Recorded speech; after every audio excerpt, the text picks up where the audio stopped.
Zakaj bi nosila obleke, ki jih izbere tvoj notranji kritik? Zakaj bi dovolila, da ti narekuje, kaj naj oblečeš, kot da na nek način pozna pot do tvoje resnične esence bolje kot ti sama? Danes je dan za modno revolucijo.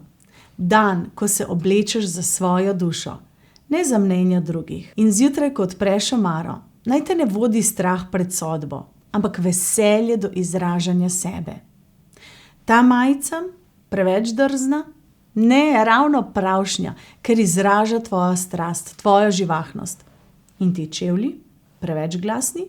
Ne, oni pojejo pesmi tvoje unikatnosti. Vsak kos oblačila, ki ga izbereš, naj bo izjava tvoje lastne vrednosti. Naj bo kot barva, ki jo dodaš na platno sveta, kjer si ne le umetnica, ampak tudi umetnina. Nosi to, v čemer se počutiš močna, v čemer se počutiš ti. In ko stopiš ven, naj te tvoja izbira oblačil spomni, da si ti tista, ki postavlja pravila igre. Ti si tista, ki določa, kaj je prav in kaj je narobe. Ti si svoja modna ikona. Ikona, ki slavi svojo lastno vrednost.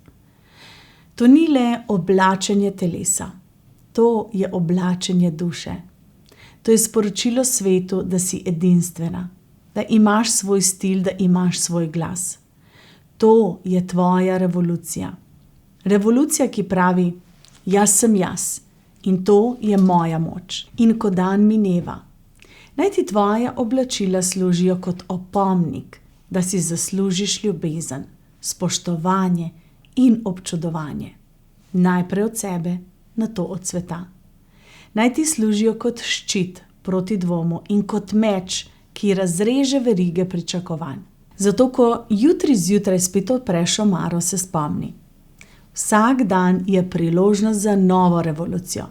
Revolucijo lastne vrednosti, ki jo nosiš ne le na sebi, ampak tudi v sebi. Obleči se za dušo, ker si, draga moja, brezmejno vredna.